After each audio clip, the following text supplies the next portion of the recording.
Seven, 6, 5, 4, 3, 2, 1. The History with Jackson podcast. Hello and welcome to the History with Jackson podcast, the podcast where we bring up-to-date historical research to you in an accessible and digestible way. So hello and welcome back to the History of Jackson podcast. Today we welcome author and historian Steve Crawshaw to discuss his book, Prosecuting the Powerful, War Crimes and the Battle for Justice. This is an absolutely fantastic book. I couldn't put it down. I'm so excited to talk to you, Steve. How are you doing? Thank you. Good. Pleased to be here. I'm glad you like it. Yeah, it was for such a morbid topic. I know it's bad to say it was a fun read, but it was something I really enjoyed learning about. No, paradoxically, that's one of the nicest things you could say. You're quite right. It sounds kind of odd because obviously the underlying themes are dark. And indeed, when signing copies for people, I felt a bit guilty saying enjoy, thinking maybe you shouldn't enjoy. But I do actually want people to feel engaged enough. So no, I'm very happy if you found it a fun read. That's actually the nicest thing you could say. Thank you. Oh, brilliant. I'm glad I didn't put my foot in it with that one. The first question I want to ask you, Steve, and I think it is a little bit of a cliche question, but I always like to find out where authors came from with their writing. So what inspired you to write this book? I think actually it is the key question, really, and I've kind of reflected on it during it. So it's kind of my biography is all here in this book, in many ways. So it is about war crimes and the possibility of prosecuting war crimes, the difficulties of war crimes, and kind of how that's changed over many years. So the most immediate answer to your question is the past 20 years, I've worked for some of the biggest human rights organizations. I was UK director at Human Rights Watch. Then I was in various senior roles at Amnesty International and then at Freedom from Torture. So that's been the last 20 years of my life. And international justice and, for example, but not only the International Criminal Court, but all of the things like that are really central to the work of those organizations. So I saw it happening. I was part of trying to make different things happen in some ways and working with some inspiring and brilliant colleagues, as will have come through when you're reading the book. I'm not a lawyer myself, so I was learning from all my legal colleagues, but super interested in what the law was able to do. So that was kind of the core bit. But even before that, before I joined Human Rights Watch, and perhaps a reason why I went there in many ways, I was really interested in these justice themes. And that was to do with my work as a journalist at The Independent, where I had a whole bunch of different roles. I joined it when the paper started in 1986 and had an amazing time. I just feel so privileged with what I did there, which included I was Russia and East Europe editor in the late 80s and early 90s. In other words, that covered the East European revolutions and the fall of the Berlin Wall and the collapse of the Soviet Union, lots of astonishing things for a journalist to cover. And it was one of the greatest privileges in my life to see that. But also, of course, that period, the early 90s, was the Balkan Wars.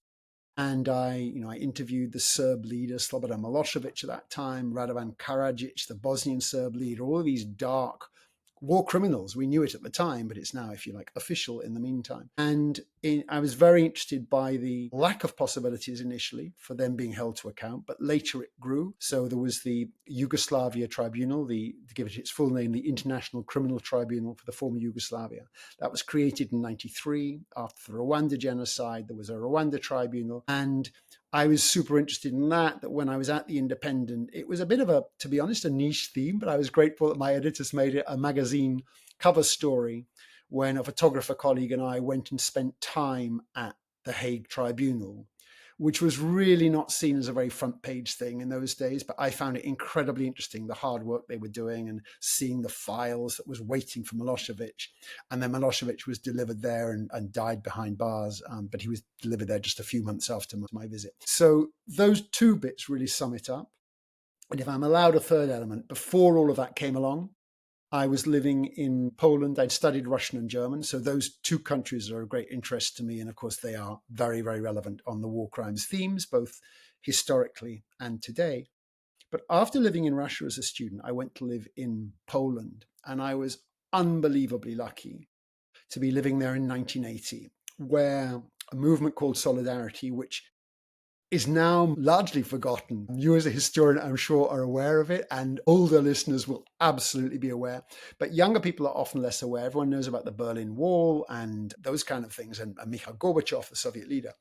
5 years before Gorbachev came to power, 9 years before the Berlin Wall came down, unbelievable things happened in Poland, where basically it was down to the courage of millions of people who basically just said no and said, like, if you want to send the tanks in, that's okay, but it's not going to end so well for you. And Western politicians and governments totally didn't really believe it. So when the tanks did come in, they say, okay, well, that's over. They obviously asked for too much. But actually, Poland never changed back. The connection of that to the justice themes, which I only really clocked while I was writing the book, was that Poland was full of people who said, we can do this. You may think of us as dreamers and it's crazy, but we actually believe in this. And I quote in the book from some of the people who in the 80s, after the tanks had come in, still said, we're going to win this, guys, even when the West wasn't believing it. And there was very strong parallels for me, which gradually, I thought, actually, this is so close. The people who argued for an international criminal court, were also dismissed as these kind of naive types. Oh, it's very sweet. That's a nice idea. But like, dear, that's not going to go anywhere. And what actually happened was these amazing people, starting from many, many, many decades ago, that determination and being mocked as dreamers. One of the key people said, I was completely mocked. We were treated as Don Quixote dreamers, he said, but we actually got it. So those are the three bits: the human rights work, the Balkans work, which I did, and a bit in Chechnya also, but Balkans was most important. And then more generally before that, that huge admiration for people who achieve impossible things, which is in some ways what the book is also about.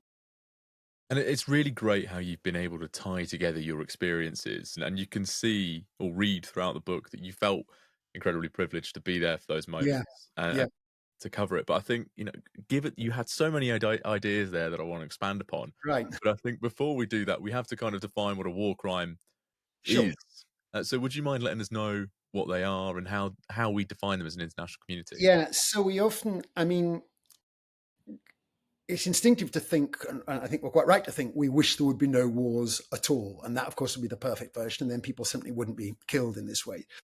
But what has existed a little bit since the mid-19th century, when the first Geneva Convention was introduced, and then a series of conventions after that, and then with Nuremberg, the trials after 1945, and more Geneva Conventions, there is a set of rules which have been introduced. They already existed before the mid-19th century, theoretically, that people knew that, like, if you've got people who are not involved in the war, you should not be going in and just killing in their room at home. You should not be burning their home down. Even injunctions against like burning people's crops. That was Henry V before Agincourt. You shouldn't be doing this kind of stuff.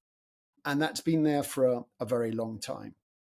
Probably the most central one, which is of such relevance today in a number of different conflicts that we're seeing, is you should not be targeting civilians. Civilians are, if you like, sacrosanct. The Geneva Conventions are absolutely clear on that. The Rome Statute of the International Criminal Court is absolutely clear on that. And that's an injunction which we're seeing trampled again and again and again. The other category, which is also basic war crime, is that although you are allowed to, in a war, you're wearing a uniform and a gun, he's wearing a uniform and a gun, and you shoot at each other. And many people die, and that's kind of horrible, but it's not actually against the laws of war. That is what happens in war. What you're not allowed to do is, to take the most obvious example, when you've taken a whole bunch of, you've taken 50 prisoners, and then you go like, you know what, we don't want to deal with these people, and you shoot them all and you leave them in the ditch. That's absolutely forbidden as a war crime. And of course, it has two reasons. On the one hand, that is, an immoral act, if you like, but also at some level, some of the laws of war are also built on self-protection, that we obey the laws and you obey the laws. And together, that will keep all of us safe. Is not quite right, because a war is not going to be safe in any case, but at least safe from that brutal immorality and illegality. A misunderstanding, to be honest, not a misunderstanding, it's a deliberate misstatement, but some governments today come up with a line of like, well, the other side isn't obeying the rules, so therefore we have the right also to completely tear up the rules. And of course, that makes no sense at all, because it's an endless process that once you're tearing up the rules, then they do as well. The most obvious example in recent history we saw of that was after 9/11, where, truly, truly horrific, where planes were flown into buildings in New York in order to kill as many people as possible in the shortest possible time. It was a terrible, terrible crime, what we saw with the destruction of the Twin Towers and what Al-Qaeda were doing then. But the idea which the American government, and sadly to some extent the British government as well, went along with afterwards, like, well, okay, since they're breaking all the rules, we can also, for example, torture, including torturing people to death.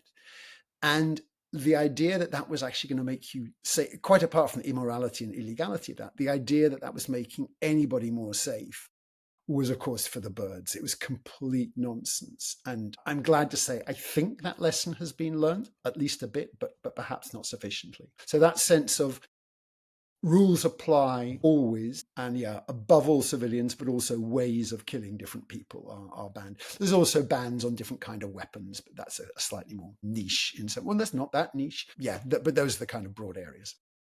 And it's really nice to have that understanding before we start discussing some of the events and the ways of going about getting justice.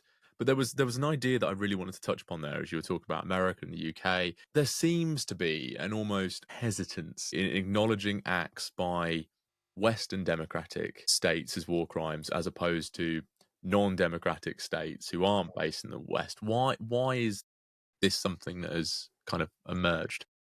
Only I understood. I mean, to some extent, that thing of protecting, we'll come into some of the details of it in a moment, but that principle of protecting yourself and your friends from being dealt with is kind of as old as history. And while writing the book, I came across this amazing quote by the German philosopher Immanuel Kant, which I wasn't familiar with before, but I found absolutely fascinating, with what he calls the dangers of government's savage and lawless freedom. So he says, look, we have rules that if you murder somebody, you will be arrested and you will be imprisoned, or indeed hanged in those days.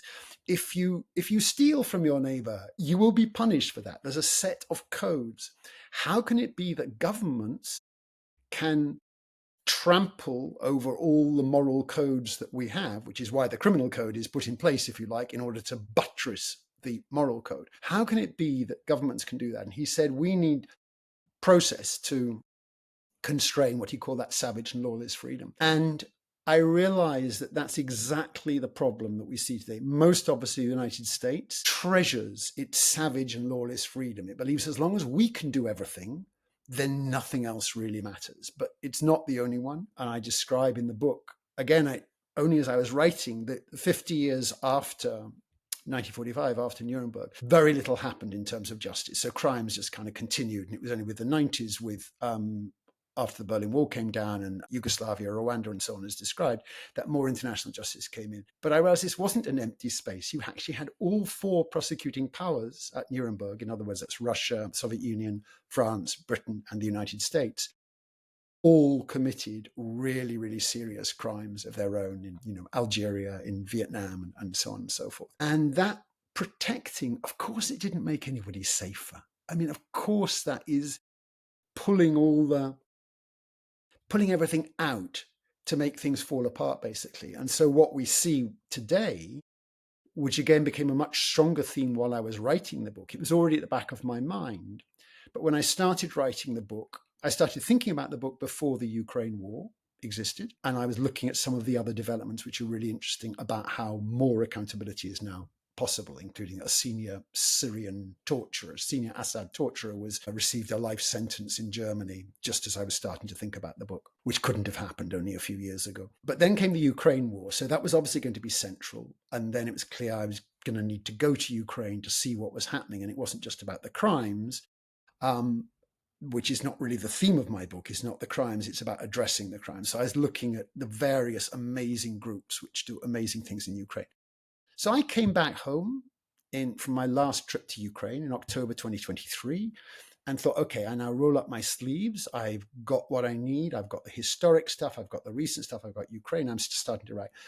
And just at that moment comes 7th of October. And so I'm still writing about Ukraine, writing all these crimes. And I realized that all the crimes, many of the crimes I'm describing in some detail, the massive targeting of infrastructure that Russia was doing against Ukraine, the besieging of a city and the starvation of people in Mariupol and elsewhere, these crimes which Western leaders were quite rightly describing in very, very vivid terms as the worst possible crimes, they were being replicated as I was writing in Gaza by the Israeli government, following the horrific and obviously criminal attacks of 7th of October by Hamas and other groups. And that disconnect, which had always been there with that savage and lawless freedom, but it became so glaring that it was almost amazing to think that elected politicians could, with a straight face, in one speech, sharply condemn and rightly condemn various of the things that Putin was doing. As we remember, Ukraine, for example, it had no heating because they deliberately knocked out those kind of things. And yet at the same time, where actually more civilians died in Gaza than have died in Ukraine. Many have died on the front, but actually fewer civilians have died despite the horrific brutality of Putin's assault. So that absolute disconnect then, as you have seen, kind of became the heart of the book, that those two chapters on Ukraine on the one hand and Israel-Palestine on the other became back-to-back ones where the gap was very significant. And again, I feel that there is a failure by Western politicians sometimes to understand of how dangerous this is, not just for the Palestinians, obviously for the Palestinians, also for Israelis, so for the peace and stability of Israel in the years to come. And when I was in Israel and the West Bank in March of last year, I was struck by the brilliant, very courageous, both Israelis and Palestinians. I mean, obviously Palestinians who said, this needs to be addressed, but Israelis who also said, the most thoughtful Israelis, who said this needs to be addressed because our country is never going to see a kind of stability if these are the kinds of things that we do and there's no possibilities. So those two groups obviously affected, but I was also very interested by how Ukraine has in many ways lost out as a result of something which they're completely unconnected to. But the rest of the world, the global south, to use the standard shorthand phrase, has basically said, we don't care about that any longer. That can be your conflict, but you're not even reacting on the Gaza. So the failure by America and other Western governments to react had a kind of an unexpected or unintended knock-on effect, which made it more difficult for Ukraine to get the votes at the UN and elsewhere. Whereas to start with, when Russia first invaded, there wasn't universal support, but there was very, very widespread support. And that's kind of dwindled purely because of what's perceived as a double standard. So that kind of practical sense, and I say it baffles me sometimes that politicians seem so determined not to understand something which is kind of in front of their face in many ways. I think you've raised an interesting point there about how people are identifying and defining based on their perspective and what information they're getting from various sources and allies. But when we go through and we start to identify and investigate war crimes, how does that process begin? And how has it evolved through time? Because we've not just had war crimes in the 21st. Yeah. So the documentation, I suppose, is really a mixture of two things. One, it's always fascinating how the very, very worst regimes are also unbelievably bureaucratic regimes sometimes, who are determined to note everything down. So one of the most important trials at Nuremberg, for example, there was a series of trials at Nuremberg. There was the most famous one, which was the biggest leaders. But there was one that involved the SS Einsatzgruppen, the SS Hitler's murder squads, who were responsible for what's sometimes called the Holocaust by bullets, not the Auschwitz crematoria, but individual bullets being put into people in Eastern Europe. And one of the key trials, they barely had a single witness at the trial. because they were able to use the Nazis' own paperwork. Day after day, they said, today we killed 492 people. Today we killed 817 people. And they would say who was responsible. They'd done their good work and they made notes of their homework.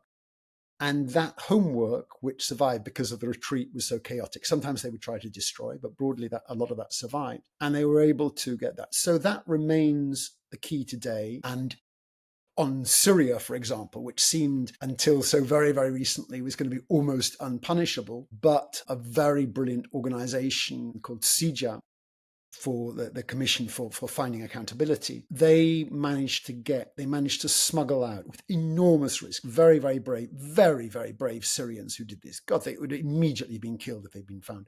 They smuggled out 1 million documents which show together the nature of different crimes being committed, and crucially for international justice, what's called command responsibility, that it wasn't some junior lieutenant who went a bit crazy and killed a couple of people, but like he was taking orders from his colonel, and the colonel was talking to the general, and the general was feeding back to the defense minister who was talking to Assad. You've got that sense of all of the traffic going through. So those documents, and I visited those people while doing it, they working very much under the radar for obvious reasons, but doing very important work. So that sense of documentation, that's one half. And then the other bit is, of course, the same as with any criminal trial anywhere, witnesses. And there, I guess, the same as an ordinary criminal trial, what matters is finding somebody who is not going to decorate their story, thinking, if I say they committed 100 murders, not just one, then that'll be even stronger. You need to find people who understand the principles of justice, that you never overstate your case. You just say what you know and what you saw, and you try to find as many of those. And that was done to some extent at Nuremberg. Some of the most powerful moments at Nuremberg were people who just came and said, this is what I lived through, this is what I saw, and this is what I have survived. And the court there's many extraordinary eyewitness descriptions of how the defendants themselves, who'd been so cocky a moment earlier, were kind of like, okay, well, they felt embarrassed by what they had seen. So those kind of things is what we're seeing. Those are the two bits, basically, either the documentation or the witnesses. And then when someone's going through, someone who's accused is hearing that kind of language, and they know an investigation is ongoing, either from the UN or the Hague or the ICC. How do they respond? Because I think it's always, and we see it at the moment with Netanyahu, you've seen it in the past with other dictators, how do they verbally, physically respond to those kind of investigations? So it's kind of a mixture of two things, which often go in parallel, although they're very different. One is this is true both of Putin, the theoretically elected, but really in effect unelected dictator, and Netanyahu, who of course is an elected prime minister. But it's a reminder that you can work within the framework of an electoral democracy, or of an electoral system, and still be somebody who absolutely is able to trample the rules. So both Putin and Netanyahu, and others before them, have, on the one hand, simply said, this is all nonsense. Like, how dare you come out with these ridiculous lies? This is absolutely absurd, absolutely absurd. And Russian media, for example, and actually come to think of it, Israeli also, has said, whoa,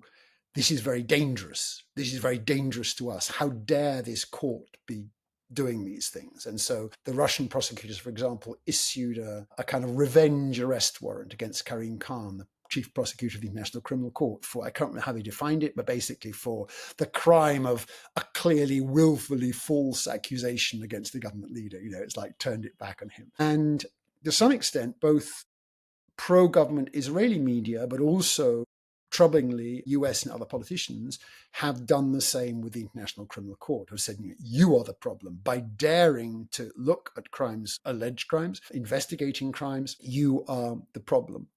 And then the third reaction, and I say these always overlap together as a bit of like, I'm not bothered. Nothing's going to happen. Like me?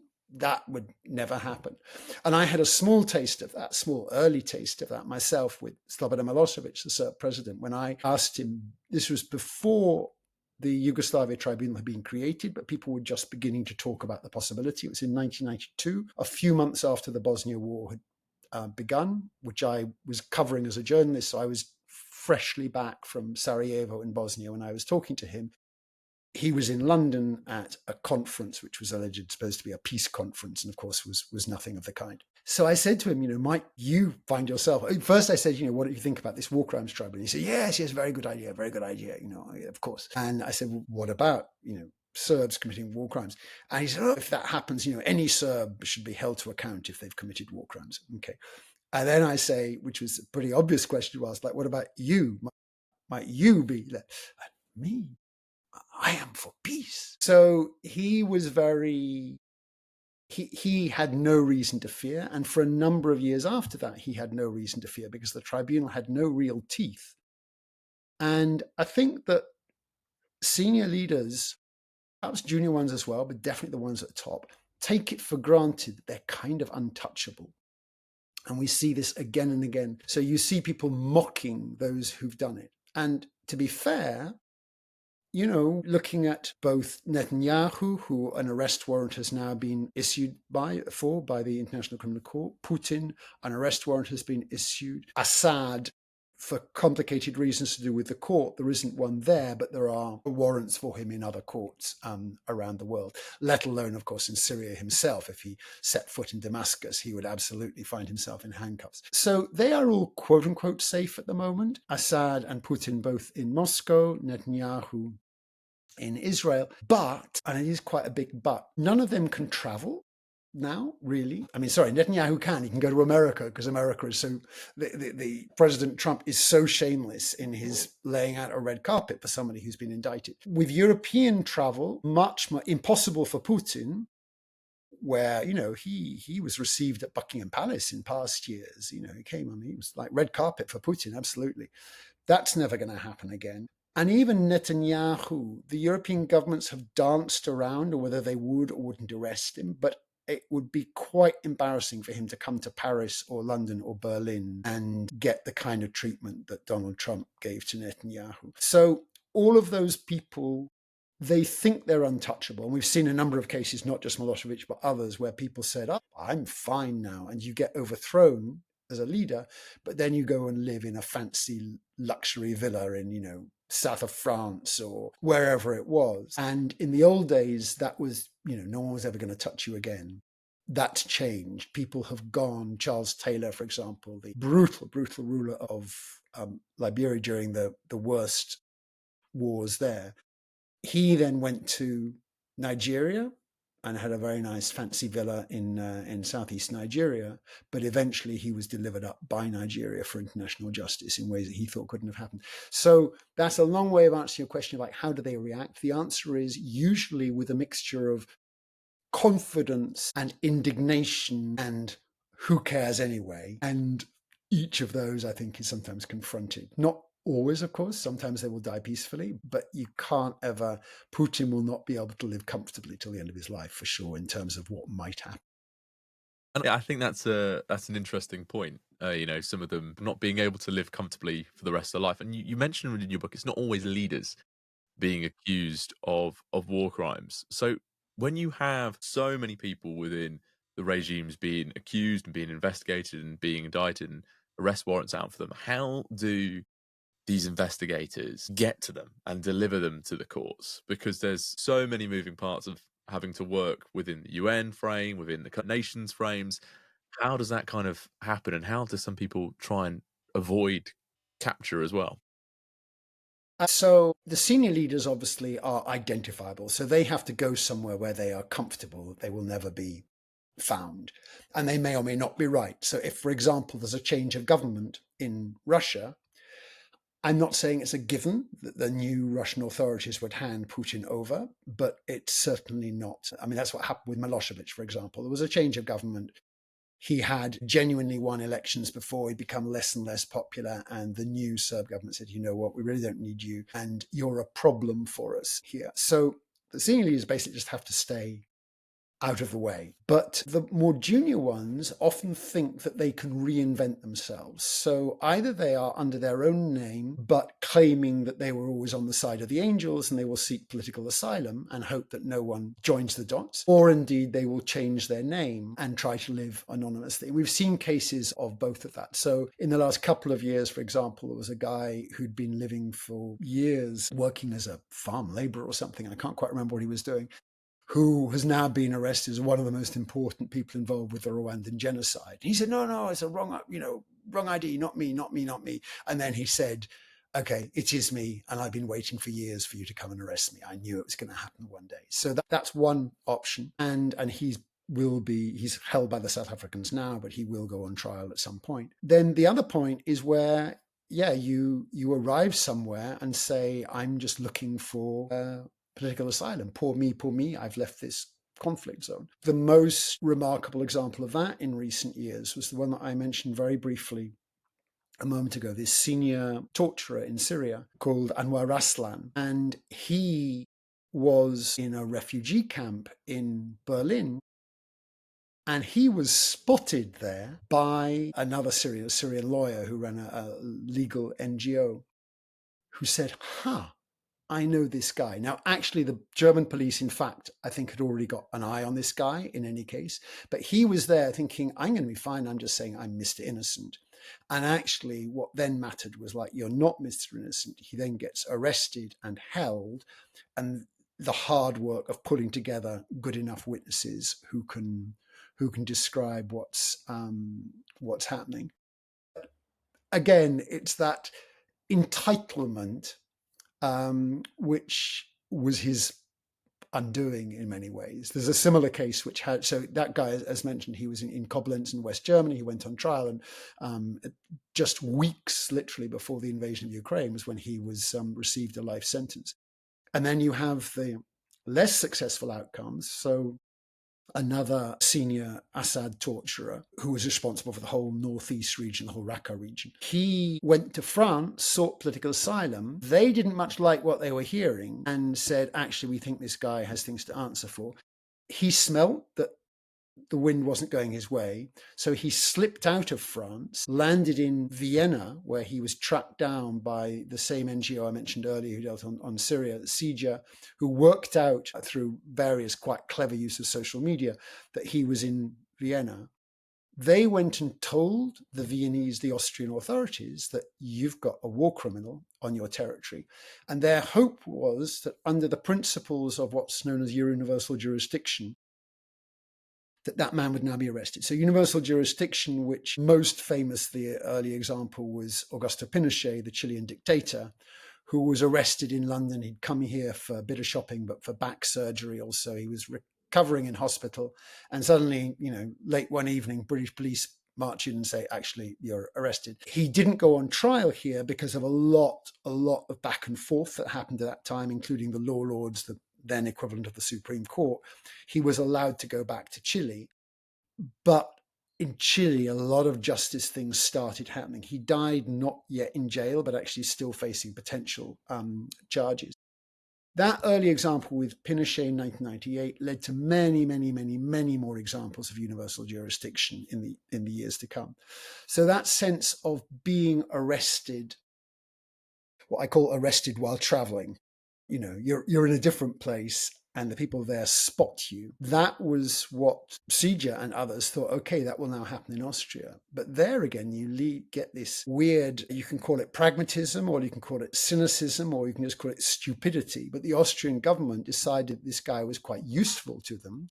Mossad was also interested in this guy, and he was quite useful to them. So instead of putting him on trial, several years later, no one knows quite where he is now. There was a trial of some of the Austrian intelligence officials who were helping him at that time. They found him a flat. They went shopping in IKEA with him to get him his furniture. It's an incredible story. But several of those intelligence officials went on trial. He was their defense witness. He wasn't on trial himself, and they got acquitted. So that's the kind of murky deals. I've no idea of the circumstances. They may well have been, I'm not making judgments on whether they were innocent or guilty of whatever they were doing. But the fact is that the government itself made clear that it didn't wish to take action. And I think absolutely wrongly. But we are seeing that a number of governments, Germany has done it a lot, but Sweden has done it. Quite a few countries are doing those kind of arrests now. And I think that kind of deal kind of highlights something that's, I think, important for a question to ask. How important is kind of international buy-in for these investigations? You've already highlighted the Americans, and we have seen with Trump this week, are not big supporters of the ICC. So how important is it? I think international buy-in is hugely important. And we've seen a kind of curve. There's that old famous phrase from Martin Luther King of the arc of the moral universe is long, but it bends towards justice. And I do believe that to be true. He believed it to be true. He said that line, it's very easy to forget, at a time of incredible darkness in America, and at a time when he himself was predicting, he said, I will be assassinated. I know I will be murdered. So in parallel to that darkness and his acute awareness of that darkness, he believed that somehow we will get there. And I have to say that's kind of where I am personally as well, because we are in a place of such darkness with Trump at the moment, who is such a man of lawlessness, which is both in the narrow sense wrong to be lawless, but also the implications for others when that happens. So the International Criminal Court, when it started, it had huge buy-in, including very much African governments played a really important role, but European governments, Latin American governments. There was lots and lots of buy-in for that.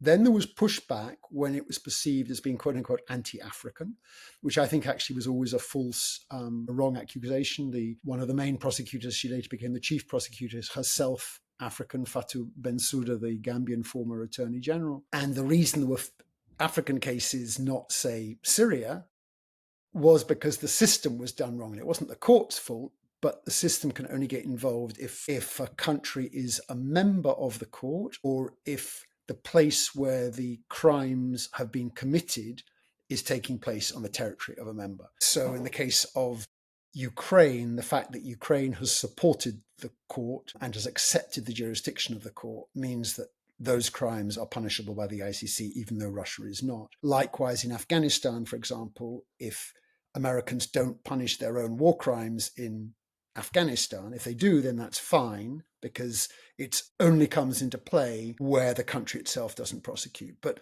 you've always got that at one remove. So American crimes, for example, in Afghanistan could still be prosecuted because Afghanistan is a member. And of course, most notably at the moment with stuff in Gaza, there's huge pushback saying, how dare you prosecute these crimes because Israel is not a member? And that's kind of neither here nor there. The court thought long and hard. They thought for a full decade. The judges investigated and reinvestigated to make absolutely sure that this was appropriate. But I think the buy-in is really important. And I think that the arrival of Trump, who, as we know, he kind of has a soft spot for dictators. He was very proud of getting on so well with Kim Jong-un in North Korea. He was proud at one point of getting on so well with Putin. Netanyahu is not a dictator in that sense, although, to be honest, some liberal Israelis do call him a dictator. But either way, he's not a Democrat in that sense, and he certainly doesn't obey the laws of war, to put it mildly. I think that we need to have everybody's voices aligned on the importance of the rule of law, even if we have the president of the most powerful democracy in the world himself making clear that he does not believe in the rule of law. And that's a very strange place that we've got to, but that is the place we're at. I think what we're seeing at the moment is that British and other European governments are frightened of saying something which appears to be rude about Trump. But I think that needs to be said really, really loudly. So just as they managed to find their voice on tariffs, fair enough, good on them. Like, if that's your view on tariffs, then push back. But they have so far been much more reluctant to strongly criticize Trump on the International Criminal Court. But we all know the principle of the bully in the schoolyard. If he's only strong while there is no pushback, and if people go like, should we conciliate the bully in the schoolyard? That's not going to get you anywhere at all. It absolutely isn't going to do you any good. The way you deal with it is a mixture of two things. Either the schoolyard bully gets beaten up so bad that he doesn't suffer it, which is not really an advisable principle, maybe in general, but certainly not for dealing with the United States. We're not looking to have that kind of approach. But the other approach with the schoolyard bully, of course, is that the rest of the class says, no, you will stop bullying that child or those children over there, because we as the class, or indeed as the entire school, with both the management of the school and or the class, ideally both, this is not acceptable behavior and you will never do that again. And that's the only way in which the eventually, and of course that doesn't happen overnight either, but that is the only way you deal with the bullies, to making sure they simply can't continue. It's no longer possible for them. And that goes to, that's again a long answer, but in response to your international buy-in, we need to have a real unity on these things. And I think that is achievable. We do, of course, live in a world where it's not just Trump who's the lawless one. On the Security Council, so we have 5 permanent members of the Security Council: Britain, France, the United States, Russia, and China. So we currently have 3 permanent members who, Russia and China and President Trump, who all think that the rule of law is completely irrelevant. So, I mean, the challenges are definitely there, that's for sure. And I think on that point, yeah, I totally agree with the idea of unity, because it gives that unified voice to prevent not only the bullying of the ICC, but also horrific treatment of people in conflict. But then you raised an interesting point there about, 3 members of that UN Security Council not supporting the rule of law and often vetoing action against some countries doing this. But how successful do you think we've been in prosecuting war crimes? And how can we be more effective at doing that? So I think that it's really easy for us to, and it's quite right in a sense, that we highlight the things that have gone wrong very often. And there's, that list is pretty damn long. But we've touched on some of them, on the amazing things that have happened. So Nuremberg itself was an astonishing achievement. And again, the huge skepticism. Many of the British leaders, including Churchill himself, this is too complicated. Just shoot them, put them up against the wall and shoot them. That's what we need to do. That was basically Churchill's view. It was for quite a long while. It was the view of others in the cabinet as well. And what happened at Nuremberg was no, we have due process and we need to send a signal to the future. And Robert Jackson, the chief prosecutor, said words to the effect of we cannot accept these things happening because of the prospect that might happen again. And that's just unthinkable. So we need to address it. So Nuremberg was remarkable. It's been criticized as victor's justice in a way it was, but the prosecutors had to work pretty damned hard to get their convictions. It wasn't like an easy ride. This was the very opposite of a kangaroo court. There was a lot of process that was built into it in the positive sense.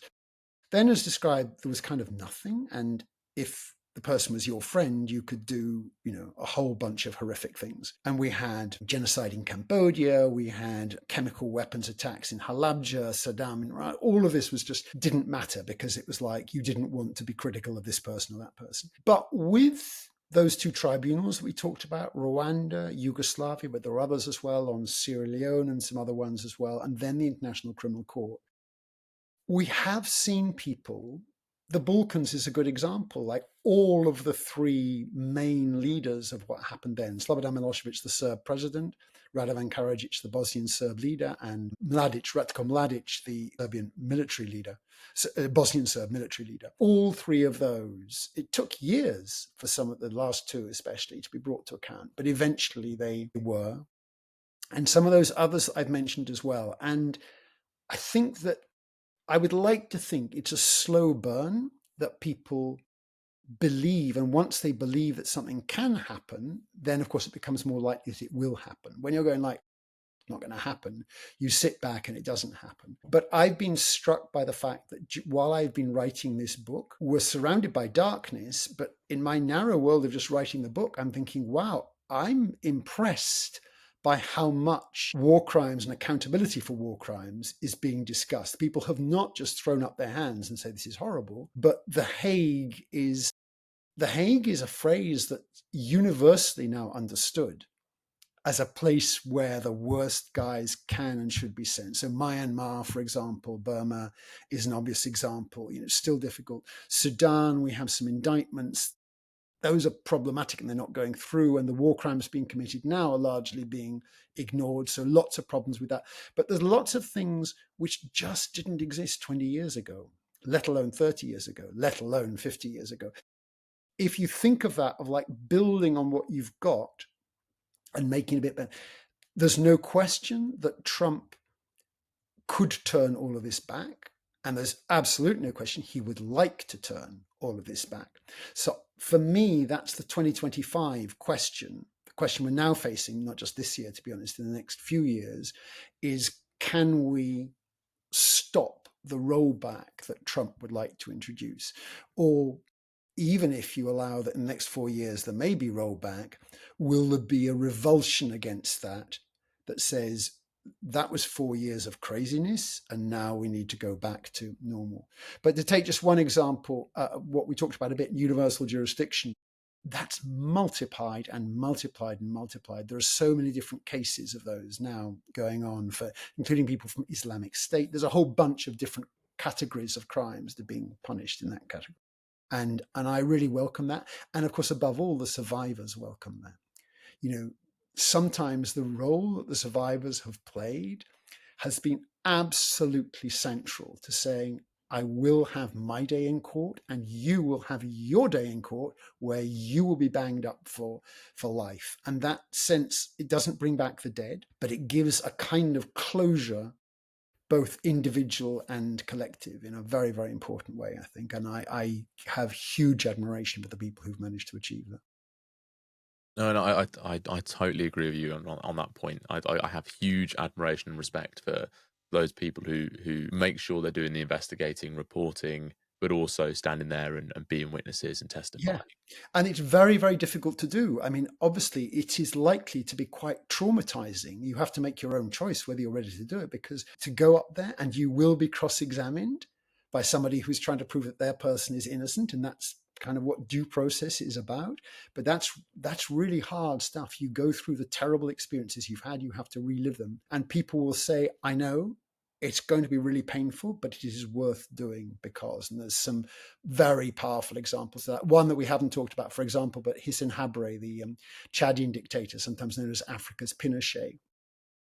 Survivors spent 25 years, more than 25 years, trying to bring him to justice, and it seemed completely unthinkable. They were really, again, to use that earlier phrase, treated as the Don Quixote dreamers. It just wasn't going to happen. There were so many things, and eventually he did. And the witnesses in that trial, where he was again received, I think, a life sentence. That was a court in Senegal in the end. Those people who'd borne witness talked afterwards about the weight that was lifted off their shoulders by having been able to bear witness and then see the man who had destroyed their lives and the lives of their loved ones, to see him actually held to account. Very, very powerful. And I think that gives us a lot of hope for how this process could be respected and it does work in the future. But I have a final fun question for you, Steve, as we do for all guests here on the podcast. You've worked for so many different news outlets across your career, different organizations.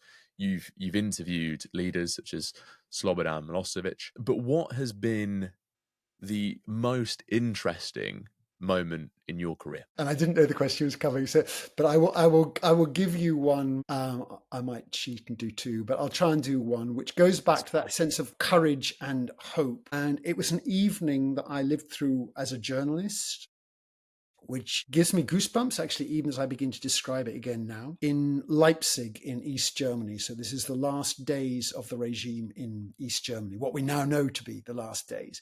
The Berlin Wall came down on November the 9th, 1989. And that's a kind of date that everyone thinks of that day the Berlin Wall came down. And if asked to say, why did that happen? Most people would say probably Mikhail Gorbachev, arrived in Moscow and then lo and behold, he waved this magic wand. And what that misses, it misses partly what we talked about earlier, what happened in Poland, which kind of was cracking of the icebergs and was one reason that Gorbachev, the reformer, got chosen by his hardline comrades because something else was needed.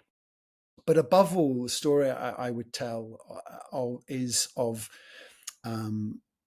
Leipzig on the 9th of October 1989. There were weekly Monday protests, which began with a church service, and then it way outspilled the church. The church was far too full, so you'd have thousands of people around the church.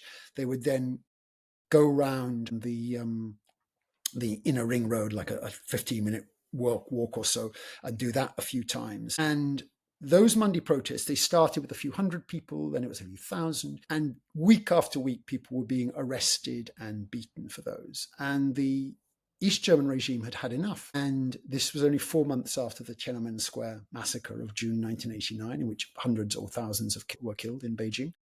And they, in the form of a reader's letter, which is a well-known kind of authoritarian regime way of making a public statement that isn't quite, it's just a reader's letter. A reader's letter from a so-called militia announced that we have had enough of these counter-revolutionary actors, these protesters, peaceful protesters every single week, and that we need to deal with these with whatever measures are needed, quote unquote, if need be, with weapons in the hand, publicly announcing that if you come out this coming Monday night, you will face gunfire. And the regime calculated that everybody would stay at home, and they absolutely didn't. So I was really lucky. As journalists, we were in Berlin for the 40th anniversary celebrations that the East Germany was just doing. Gorbachev was there. So I had a valid visa for East Germany. We weren't supposed to go to Leipzig, but I managed to get a lift down to Leipzig. I managed, with a bit of luck and a bit of forethought, managed not to get kicked out of Leipzig, which others who arrived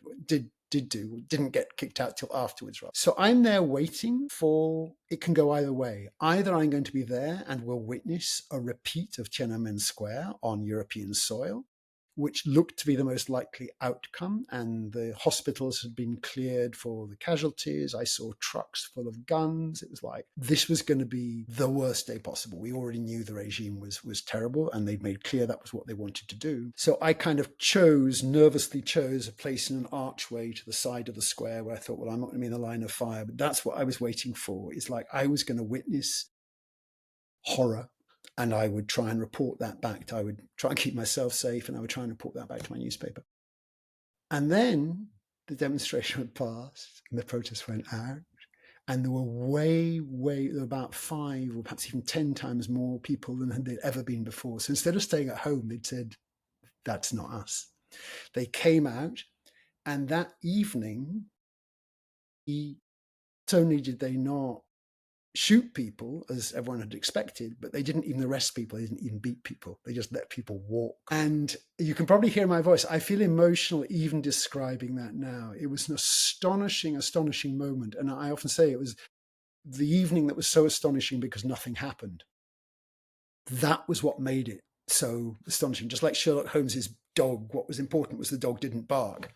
Here, the fact they lost their nerve, basically. They lost their nerve. And Western politicians, to this day, I'm amazed. They absolutely failed to understand the significance of that moment, because from then on, the next few weeks were just rolling retreats, because once you're not ready to beat people up, then you've already acknowledged that it's... And so the Polish writer, Ryszard Kapuscinski, calls that the zigzag to the precipice, the point of which is the end. So for me, it was probably longer than you expected your anecdote to be, but it is for me, I think the most, I've been very privileged to see some amazing things and live through some amazing things, but that's one that really sticks with me. Partly also, in Germany, it's understood. There was a film made called like The Decision Day or something. The 9th of October is understood within Germany, but internationally, I think it's almost completely forgotten. And yet it kind of underpins everything else. And there was a very small number of people who were privileged to witness that for the reasons that I feel very, very privileged. And it's influenced my thinking to this day, that when people say they should grow up, like, why are they doing that? It's not going to go anywhere. That may be right, but to somehow imply that the people are naive for asking for something, when actually that, quote, naivety, that courage can sometimes achieve such extraordinary things. And I'm very, very privileged to have witnessed some of that in my... And I certainly feel very privileged to have heard you tell that story. So thank you very much for sharing that with us. Thank you. That's right. And then, if people want, they certainly are going to want a copy after they've heard this episode. Where can people go and get a copy of Prosecuting the Powerful?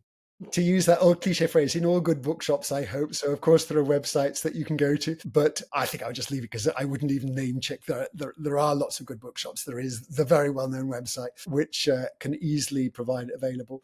There's a website for the book, prosecutingthepowerful.com, which does indeed have links to various other bookshops and websites, but also has links to events. There's going to be various in the UK. There'll be various. So there's a list there really: London, Cambridge, Devon, Kent. A couple more coming up. And if you have foreign listeners, then there's going to be a German edition coming up in the autumn. So I'm happy for that as well. So yeah, that's where we are. Oh, awesome! And then if people want to keep up to date with your work, where can they go? I suppose on that website really as much. Well, in terms of social media, I'm extremely bad on social media, it should be said. I have deserted the billionaire's mad place and mostly on Blue Sky, but I can't claim to be a very good social media person. So a mixture of Blue Sky, where I do post some of my stuff, and on the website, I do post the various articles and details of the events. Brilliant. Well, I'll make sure there's a link for the book and the website on the description below. But thank you very much for coming on, Steve. It's been a great pleasure. Thank you very much for a great conversation. Thank you. 10, 9, 8, 7, 6, 5, 4, 3, 2, 1. The History with Jackson podcast. Hello and welcome to the History of Jackson podcast, the podcast where we bring up-to-date historical research to you in an accessible and digestible way.